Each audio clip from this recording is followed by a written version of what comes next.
And there you see, Speaker Nancy Pelosi is now coming to the lectern. Let's take a listen to what she has to say a day after the Senate voted to acquit President Trump on both impeachment charges. I just got back from the prayer breakfast, so let's all be very prayerful. As you know, this week we had the State of the Union as required by the Constitution of the United States. The President is to submit in writing or in person his statement of the State of the Union. What happened instead was the President using the Congress of the United States as a backdrop for a reality show, presenting a state of mind that had no contact with reality whatsoever. It was quite appalling to hear the President say to the 150, at least, million families in America that are faced with pre-existing medical conditions about a benefit that is afforded to them in the Affordable Care Act, that he was protecting that benefit, when in fact he has done everything to dismantle it. In fact, we are fighting him in the courts right now to preserve that benefit. That misrepresentation was appalling and so clearly untrue. And next he talked about another issue of concern to America's working families, the issue of the cost of prescription drugs. As I've said to you before, I've seen grown men cry across the country when it comes to the fact that they cannot afford the prescription drugs and meet their other obligations to their families. And we had talked about negotiating for lower prices. That's the only way you're going to get lower prices. During the campaign, the President said he was going to negotiate like crazy. I think like crazy means maybe not at all. I've said that to you before, because the President's statements have sent pharma stocks soaring. And for him to represent that he was working on that. We had been working on it. We were hopeful to get something done. I guess pharma must have stepped in. And then he talked about saving Medicare and Social Security, when in fact, in his budget, the 2020 budget that he submitted, $2 trillion worth decreased in Medicare and Medicaid combined, including to, in terms of Social Security, reduce the disability benefit in Social Security. So these, one after another, right to the kitchen table of America's working families to serve up these falsehoods. What appalling also was when he was trying to discredit the triumph of the Obama administration on the economy. And I've given you a paper on this put out by the Joint Economic Committee under leadership of Don Beyer, our House Vice Chair, on that. And it talks about all the things, job creation and the rest. But to succinctly put it, when President Obama came into office, the unemployment rate was 10%. When he left, it was 5%. So President Trump did not inherit a mess. He inherited a momentum of job creation. When President Obama came into office, the stock market was at 6,000. When he left, it was at 18,000. Again, momentum that the administration was able to build on, not a mess. During the 8 years of President Obama's presidency, he reduced the deficit by $1 trillion. Instead, this administration is increasing the $1 trillion, and of course, with their tax scam for 83% of the benefits going to the top 1%, they increased the national debt by $2 trillion, and therefore they tried to it's supposed to pay for itself, but instead they went to Medicare and Medicaid to try to pay for that. But we're not doing that. And then during the 8 years of when President Bush was president, the job growth was slow. Under President Obama, we gained more than 14 million private sector jobs. And during his presidency, more than, and that is far more prorated in terms of years than what this president has created. A momentum, a path of $14 million is not a mess, Mr. President. And then during his presidency, we rescued the auto industry and all that brought back to the economy. And during the administration, more than 20 million people were afforded quality, affordable health care, but more, in addition to that, 150 million families with pre-existing conditions got a new benefit that enabled them to have access to health care, as well as other benefits of no lifetime limit, no annual limit. Child is up until 26 years old can stay on your benefit. Being a woman, no longer a pre-existing condition. So when he talks about, oh, I'm going to make health care, the fact is he did not inherit a mess. He inherited a momentum of growth in our economy.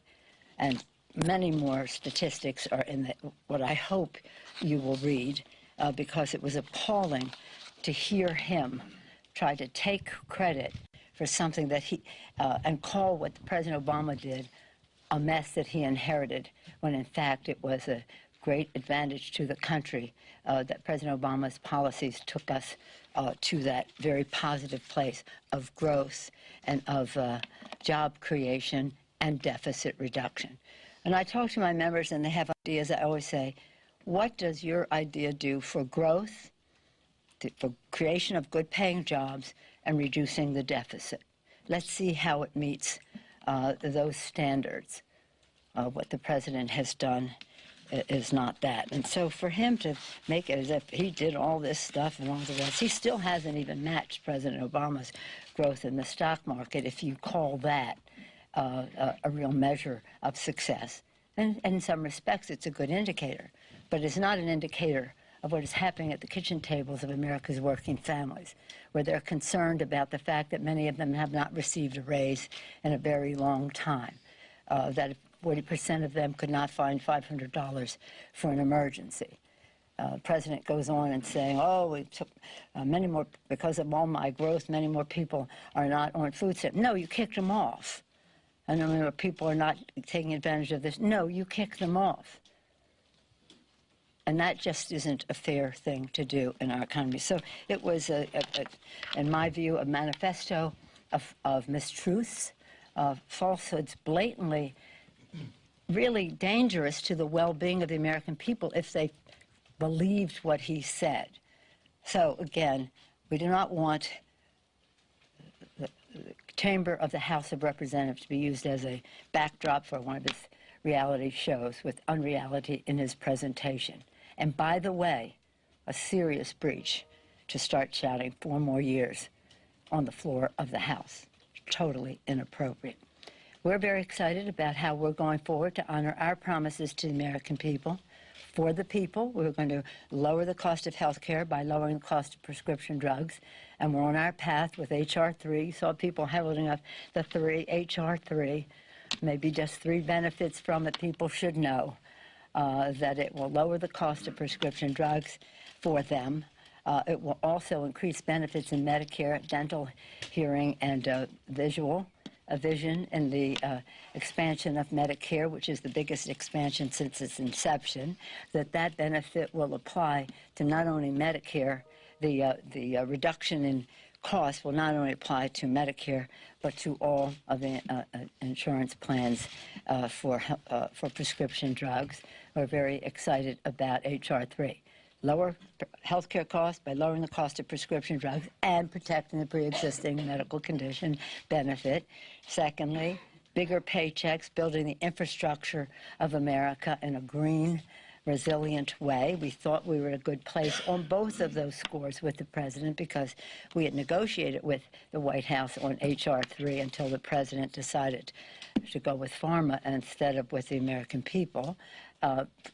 We thought we were on a good path in negotiating with the administration on what the infrastructure bill would contain. Last night he talked about rural broadband. He didn't even know what that was when we were first talking about it. He said just roads and stuff. No, roads, bridges, water, broadband, and the rest. And so bigger paychecks by doing, he talked about some mini plan. He sent over a $200 billion plan, which he then said is a bad plan. It is. It's too small, but too much burden on the localities. So we have really important, and then, of course, our third agenda, lower health care costs, bigger paychecks, cleaner government. We think we have a shot with them on the first two, but not on the third. Cleaner government, no, that's not something that he or the Republicans have as a value. So yesterday the Senate acted, first time in history that a senator has voted against his own president in a decision regarding impeachment. God bless him for his courage. This morning the president said when people use faith as an excuse to do, I don't know if he said bad things, but whatever he said was just so completely inappropriate, especially at a prayer breakfast.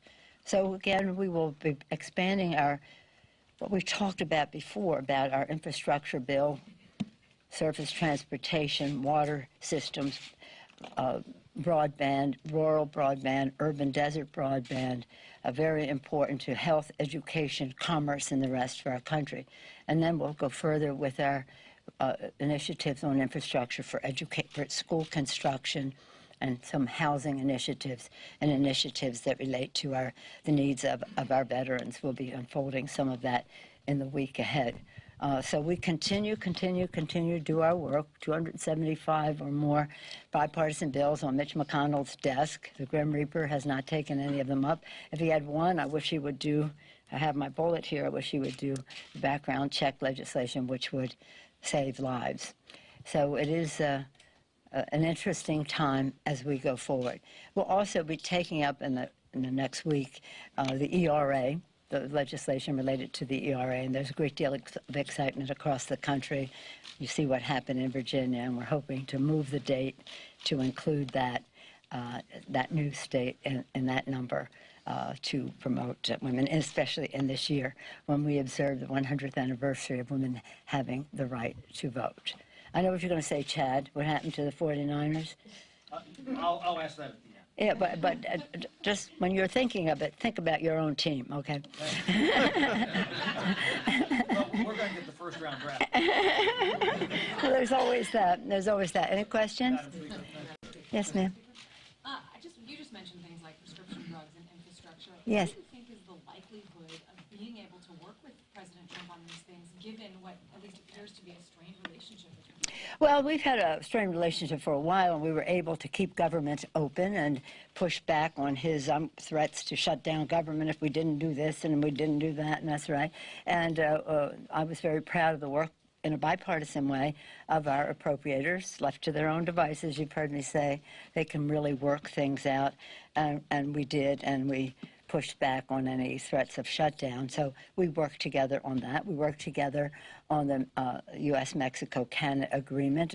He bragged about delivering it. I don't know if he even knows what's in it because it's so far different of whatever he sent us to begin with, but it does have what I've said to you many times. It does have a framework of enforcement for protection of our workers, protection of our environment, and getting rid of his gift to pharma. Imagine he had a gift to pharma in that trade agreement. Well, we kicked that out. Just another example of his beholdenness to the pharmaceutical industry. So we got two major things accomplished. These are things the president said he wanted to do: reduce the cost of prescription drugs and build the infrastructure during the campaign. Especially infrastructure. I hardly ever had a conversation with him when he wasn't talking about infrastructure, infrastructure, infrastructure. I think he really wants that. I think he knows our country needs that, and I hope that we were almost there, and until it was time to pay for it, and then he was like out the door. So you don't think anything's changed because of the impeachment? You think you'll still be able to... Well, that would be up to him. It certainly hasn't changed in terms of us. As people said to me, why would you give him a victory on the trade agreement? I said, it's not a victory for him not to do that for the benefit it provides for our farmers, our manufacturers, our workers in our country, our hemisphere. I think would be wrong. I mean, he just wasn't that important that we would walk away from what they were conceding to us.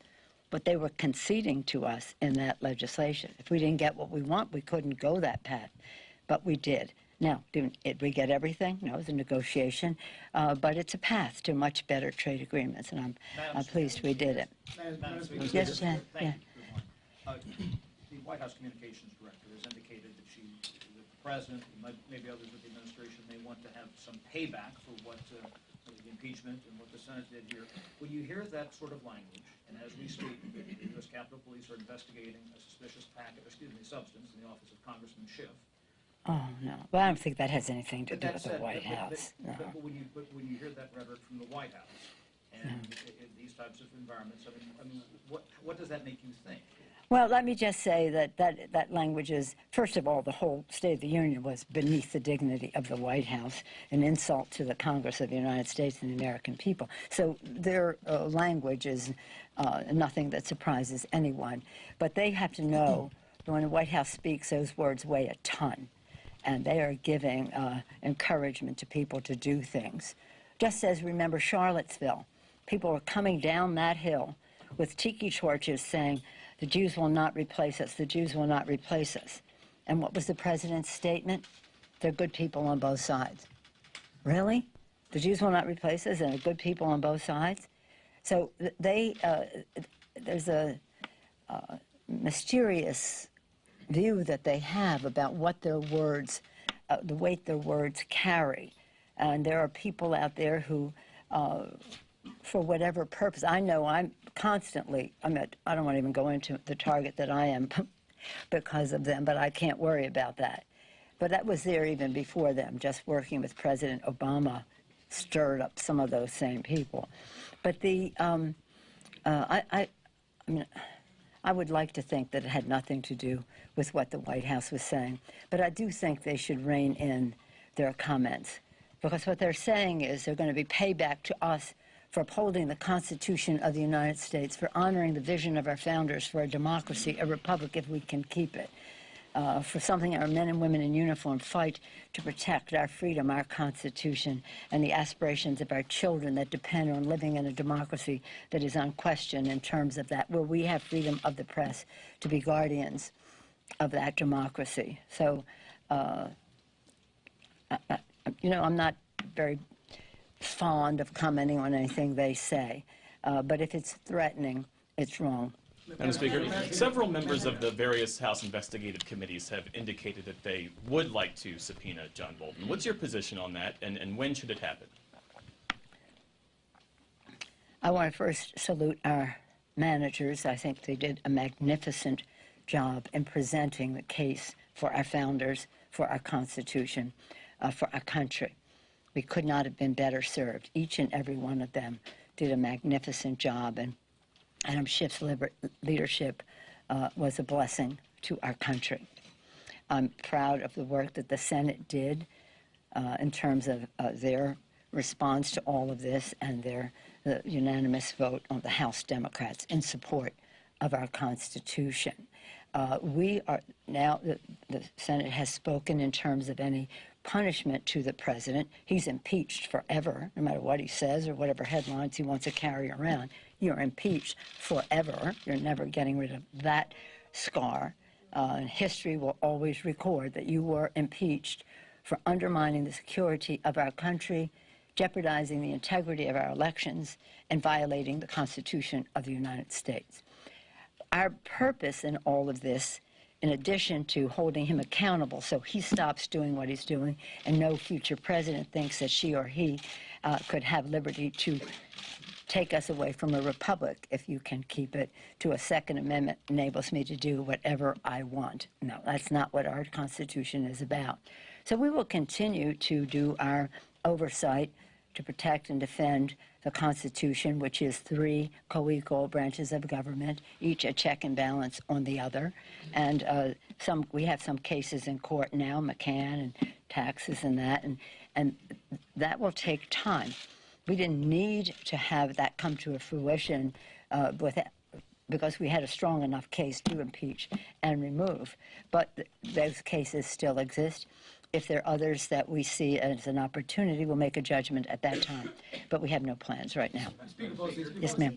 Could you describe what you were thinking this morning as the president said that impeachment was a terrible ordeal put through by corrupt, dishonest people, by which he meant you and other Democrats, and also his suggestion that you don't actually pray for him? I don't know if the president understands about prayer or people who do pray, but we do pray for the United States of America. I pray for him. I pray that President Bush, still President Obama, because it's a heavy responsibility. And I pray hard for him because he's so off the track of our Constitution, our values, our country, the air our children breathe, the water they drink, and the rest. He really needs our prayers. So he can say whatever he wants. He can say whatever he wants, but I do pray for him, and I do so sincerely and without anguish, like gently, just the way I pray for everybody else. I thought what he said about Senator Romney was particularly without class.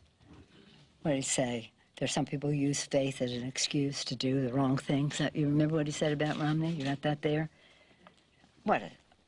It's so inappropriate at a prayer breakfast. You want to go to the prayer breakfast, prayer in the school, vouchers, women's right to choose, all those things that's a ripe audience for. God bless you. It's a prayer breakfast, and that's something about faith. It may not be something I agree with, but it's appropriate. But to go into the stock market and raising up his acquittal thing and mischaracterizing other people's motivation, he's talking about things that he knows little about, faith and prayer. Yes, ma'am. You often counsel your members to be dignified in their response Yes. to take the high ground. Did you step on that message by tearing up? No, I did not. No, I did not. I tore up a manifesto of mistruths. It's very hard for us to get you to talk about the issues that we are working on, H.R. 3, infrastructure and the rest. He misrepresented all of that. It was necessary to get the attention of the American people to say, this is not true, and this is how it affects you. And I don't need any lessons from anybody, especially the President of the United States, about dignity. Dignity. Is it okay to start saying 4 more years in the House of Representatives? It's just unheard of. Is it unheard of for the President to insult people there who don't share his view, as well as to present falsehoods? Some would use the word lie. I don't like to use the word lie about what he is saying. So, no, I think it was completely, entirely appropriate. And considering some of the other exuberances within me, the courteous thing to do. Yes, sir. Did you pause? I know you'd like another president, but to invite him back for a State of the Union, given what you're describing? Well, next year we will have a new president of the United States. That is an absolute imperative for our country, for our Constitution, for the land that we love from sea to shining sea, which he degrades almost every day, but several times a week, for who we are as a people, a nation of immigrants, unless you're blessed to be born a Native American, a nation of immigrants whom he denigrates, and for our values, which he just is disloyal to the Constitution, degrades the environment, denigrates who we are as a people, and undervalues who we are as a great country that is a good country where people care about each other and where there's a sense of community. It's appalling, the things that he says, and then you say to me, tearing up his falsehoods, isn't that the wrong message? No, it isn't. It's just I have tried to be gracious with him. I'm always dignified. I thought that was a very dignified act compared to my exuberance, as I said. But we will not allow any president to use that Capitol, that chamber of the House of Representatives, of the People's House, as a backdrop for him. Now, all presidents have guests, constant guests. That was not a State of the Union. That was his state of mind. We want a State of the Union. Where are we? Where are we going? And the rest. Now, let me just show you how many guests I can draw. And let me say how I can give a Medal of Honor. Do it in your own office. We don't come in your office and do congressional business. Why are you doing that here? Quite frankly, when he started talking about someone with stage 4 cancer, all of that, I thought he was, I don't know which stage John Lewis's cancer is at, but when he started talking about someone with cancer, we thought he was going to talk about John Lewis. A hero in our country? Come on. So in any event, I feel very liberated. I feel very liberated. I feel that I've extended every possible courtesy. I've shown every level of respect. I say to my members all the time, there's no such thing as an eternal animosity. There are eternal friendships, but you never know on what cause you may come together with somebody you may perceive as your foe right now. Everybody is a possible ally in whatever comes next. E pluribus unum, from any one. They didn't know how many we'd be or how different we'd be, but they wanted us always to remember that we were one. And they, our founders, had their differences, as do we. So again, I extended the hand of friendship to him, to welcome him as the President of the United States, to the People's House. It was also an act of kindness because he looked to me like he was a little sedated. He looked that way last year too, but he didn't want to shake hands. That was that. That meant nothing to me. It had nothing to do with my tearing up. That came much later. And you know, a speed reader, I just went right through that thing. So I knew what was coming when I saw the compilation of falsehoods. But then when I heard like the first quarter or third, then I start to think there has to be something that clearly indicates to the American people that this is not the truth. And he has shredded the truth in his speech. He's shredding the Constitution in his conduct. I shredded his state of his mind address. Thank you all very much. Thank you. Thank you. Can you talk about the investigations going forward?